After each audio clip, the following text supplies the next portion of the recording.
ఈ టర్న్ లో కూడా ఏం చేస్తున్నాను చూసిన తర్వాత ఇంతటి యాక్షన్ తీసుకోవడానికి కూడా కారణం అయింది అని చెప్పి అందరికీ తెలిసిన విషయమే. పవన్ కళ్యాణ్ సీరియస్ అయిన తర్వాతే ఇదంతా కూడా ఒక గాడిలో పడింది. ప్రాసెస్ అనేది స్పీడప్ అయింది. ఎప్పుడో జరగచ్చు, కానీ ముందు దాన్ని హైలైట్ చేయడానికి కూడా కారణం అదే కింద తెలుస్తోంది. కాకపోతే ఏంటి, ఇదే ప్రధాన అజెండానా? ఒకరి తర్వాత ఒకరు టార్గెటింగ్ గా ముందుకు వెళ్ళిపోతున్నారు. కేవలం ప్రశ్నిస్తే అరెస్ట్ చేస్తున్నారు అంటున్నారు వైసీపీ వాళ్ళు. ఏంటిది? గౌతమ్ రెడ్డి ఇష్యూ కూడా ప్లీజ్.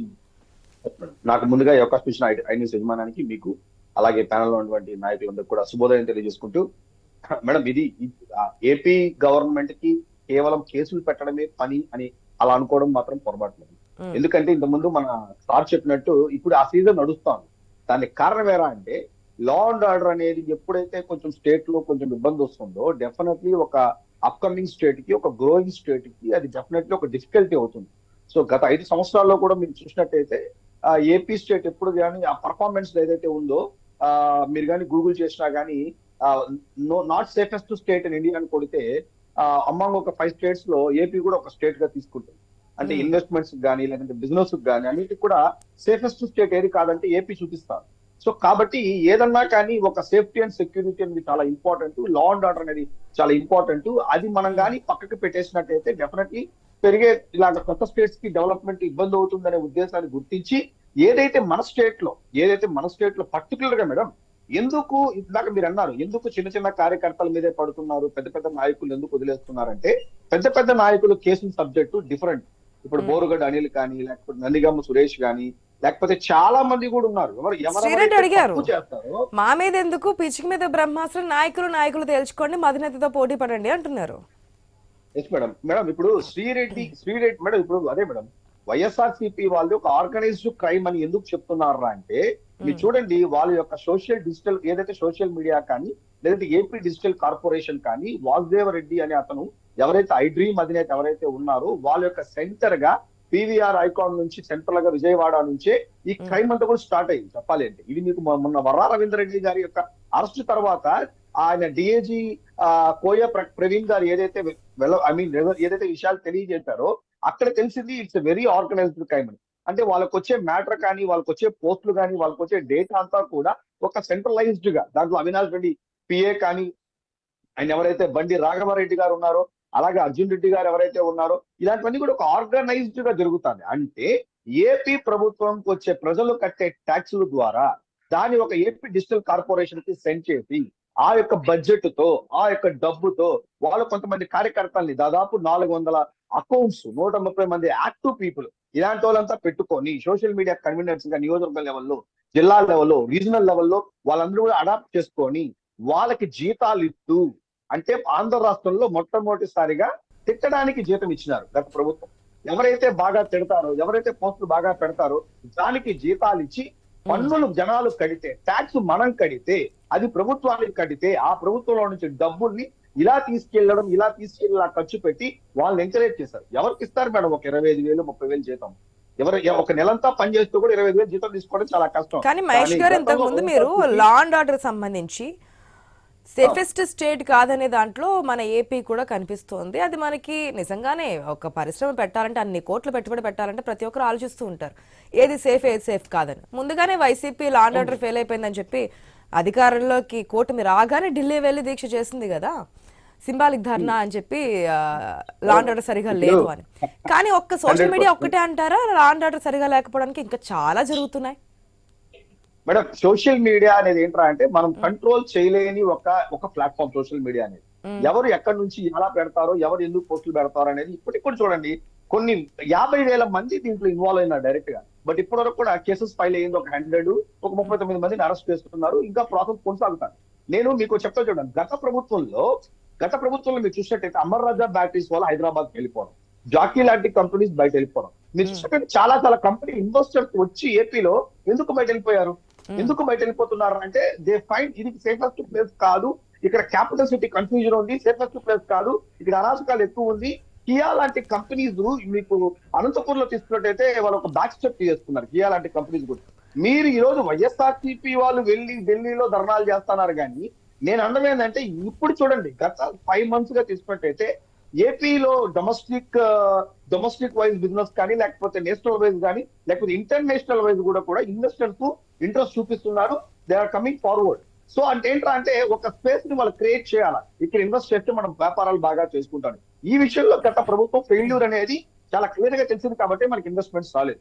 ఇంకోటి ఇక్కడ ఎవరు తప్పు కాదు మేడం. శ్రీరెడ్డి గారు ఈ రోజు నీతులు చెప్తున్నారు. శ్రీరెడ్డి గారు మాట్లాడిన మాటలు అసలు శ్రీరెడ్డి గారికి పవన్ కళ్యాణ్ గారికి ఏం సంబంధం మేడం?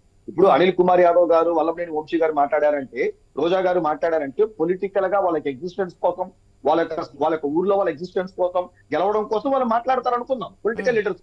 శ్రీరెడ్డికి ఏం సంబంధం? శ్రీరెడ్డి లాంటి వాళ్ళకి ఏం సంబంధం ఉంది? లేదంటే రాజీవి గారికి ఏం సంబంధం ఉంది మేడం?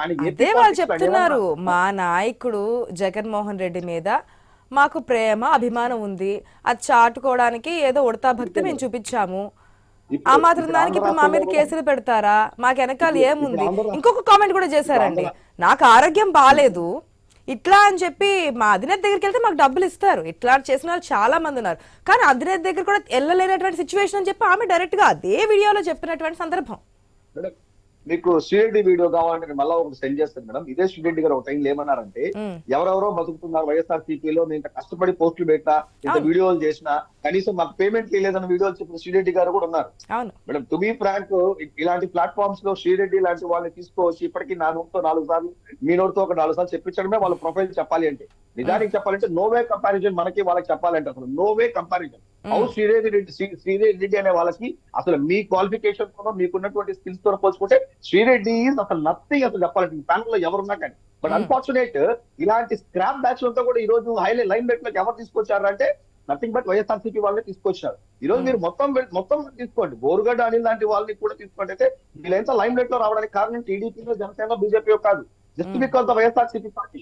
అలాగా రాష్ట్రంలో ఎంతో స్క్రాప్, వీళ్ళు కనీసం పబ్లిక్ డొమైన్ లో ఒక ప్రొఫైల్ ఉండదు, ఒక క్వాలిఫికేషన్ ఉండదు, ఒక అర్హత ఉండదు. వీళ్ళందరినీ కూడా పెద్ద వాళ్ళని చేసి ప్రజల్ని భయపెడుతూ కబ్జాలు చేస్తున్నట్టు అనే చెయ్యొచ్చు అనే ధైర్యం నాతో ఆ షీల్డ్ మాకు ఎవరిచ్చారంటే వైఎస్ఆర్సీపీ మాట. ఇప్పుడు శ్రీరెడ్డి జనసేన తరపు నుంచి మాట్లాడుతున్నాడు మేడం.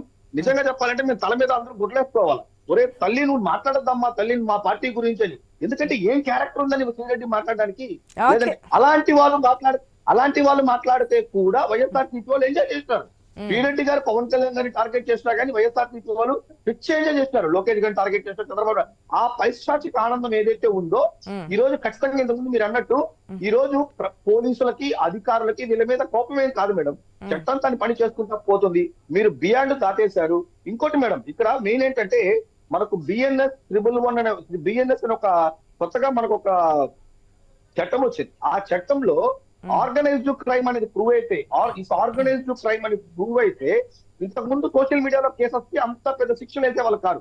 మరి ఎప్పుడైతే BNS అందులో సెక్షన్ 111 ప్రకారం, 111 ప్రకారం, 112 ప్రకారము ఖచ్చితంగా ఎవరైతే ఆర్గనైజ్డ్ క్రైమ్ అని ప్రూవ్ అవుతుందో, సోషల్ మీడియాలో సైబర్ క్రైమ్ ప్రూవ్ అవుతుందో, వీళ్ళకి డెఫినెట్లీ 5 సంవత్సరాలు, కుదిరితే 10 సంవత్సరాలు.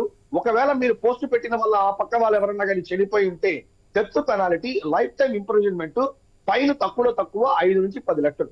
సో ఇవన్నీ కూడా 2023 తర్వాత వచ్చినటువంటి కొన్ని చట్టాల్లో మార్పుల్లో ఈ సోషల్ మీడియా ఒక ఇన్ఫ్లుయెన్స్ చాలా ఎక్కువ ఉంది. ఎందుకంటే మేడం ఇది కేవలం ఇదేదో వైఎస్ఆర్సీపీ వాళ్ళని కాదు, మీకు రిటైర్డ్ జడ్జిల మీద గతంలో ఎన్వి రమణ గారి మీద కూడా పోస్టులు పెట్టినటువంటి దాఖలు, ఎక్కడో పంచు ప్రభాకర్ లాంటి వాళ్ళు అక్కడి నుంచి ఇక్కడ ఉన్నటువంటి చీఫ్ జస్టిస్ గురించి మాట్లాడిన దాఖలు, ఆ ఎంతైనా మాట్లాడచ్చు అనే ఒక స్పేస్ ఇచ్చేసి డెమోక్రసీ, మన ఫ్రీడమ్ ఆఫ్ స్పీచ్, ఆర్టికల్ 19 అని మాట్లాడడం కాదు మేడం. బియాండ్ దట్ మనం కూడా కొంచెం ఏం మాట్లాడుతున్నాం అనే విషయాలు కూడా కంట్రోల్ ఉండాలి. గత ప్రభుత్వంలో వైఎస్ఆర్సీపీ వాళ్ళు ఏ రోజు కూడా వాళ్ళ కార్యకర్తలు గాని, వాళ్ళ నాయకులు గాని, వాళ్ళ యొక్క సోషల్ మీడియాలో ఉన్న వాళ్ళు కూడా ఎక్కడ కూడా కనీసం కంట్రోల్ అయితే మాత్రం చేయలేదు. ఇప్పుడు మా జనసేన ఉంది మేడం, సీరియస్లీ మా మీద అలాంటి ఐస్ ఉంటుంది. మేము ఎక్కడైనా లైన్ దాటి మాట్లాడినా మాకు రిస్ట్రిక్షన్ ఉంటుంది, మేము జాగ్రత్తగానే మాట్లాడాల్సి వస్తుంది. ఇది వెరీ ఇంపార్టెంట్ మేడం. ఎంతసేపు మీరు వర్రారెడ్డి గారి యొక్క పోస్ట్ తీసుకోండి. చూద్దామండి, మీరు అధికారంలోకి వచ్చి 6 నెలలే కదా అయింది, ఇంకో 2 years అయిన తర్వాత లైన్ దాటి మాట్లాడతారా, లైన్ లో నుండి మాట్లాడతారా, ఎంతవరకు ఉంటుంది అనేది కూడా ఒక పాయింట్ వస్తుందిగా. చూద్దాం. ఒక్కసారి వెయిట్ చేస్తే ఆ 5 సంవత్సరాల్లో ఎంత వరకు స్టఫ్ బయటకు వచ్చింది, ఎంత వరకు కరెక్ట్ చేసుకున్నారనేది అందరికీ క్లారిటీ వస్తుంది. అంటే జనసేన గతంలో అధికారంలో లేదు కాబట్టి టీడీపీ గురించి అడగదు, ఎందుకంటే అది చాలా సార్లు అధికారులు ఉంది ఆ పార్టీ కాబట్టి. జనసేన ఇప్పుడే మేము లైన్ దాటి అదే మేడం, మేము లైన్ దాటి మాట్లాడితే ప్రజలు లైన్ దాటి మమ్మల్ని దూరం పెడతారు. సింపుల్. జనసేన లైన్ దాటిందంటే ప్రజలు ఖచ్చితంగా ఒక లైన్ వేసుకుంటారు, ఆ లైన్ లో మమ్మల్ని రాణించుకుంటూ చూస్తారు. ఈ రోజు ఏదన్నా మేడం, డెఫినెట్లీ మా ఎగ్జిస్టెన్స్ అంతా కూడా మా మాటలు, మా బిహేవియర్, మా క్యారెక్టర్స్ మీద డిపెండ్ అయ్యింది. ఈ రోజు ఫస్ట్ టైం ఏపీ స్టేట్ లో కాండక్ట్ సర్టిఫికేట్, క్యారెక్టర్ సర్టిఫికేట్ చాలా ఇంపార్టెంట్ అవుతుంది. మీరు తీసుకున్నటువంటి రిలీజ్ చేస్తున్నటువంటి కార్పొరేషన్ చైర్మన్స్ కావచ్చు, వాళ్ళ డైరెక్టర్స్ కావచ్చు, ఎవ్రీథింగ్ లో కూడా ఏంటంటే ఈవెన్ మీరు మొన్న చూసినటువంటి తిరుమల బోర్డు తీసుకున్నా కానీ ఎలాంటి వాళ్ళకి ఇచ్చారు, ఏమి ఇచ్చారో కూడా చాలా జాగ్రత్తగానే ఇస్తున్నారు. ఎందుకంటే ఇంత మాట్లాడతా, ఇంత నీతులు చెప్తా, జాగ్రత్త అని చెప్తా, అది చెప్తా ఎక్కడన్నా మేము కూడా ఒక రౌడీ షెటర్లకో వాళ్ళకో వీళ్ళకో వెల్కమ్ చెప్తే మాత్రం మేము కూడా ఇలాంటి మాట్లాడడం మానేయాలి. ఎందుకంటే రూల్స్ ఏమో చూద్దాం అంటున్నా. అదే ఇప్పటికే వలసలు స్టార్ట్ అయ్యాయి, వలసలు ఎవరైనా ఉండొచ్చు, యాక్సెప్ట్ చేస్తే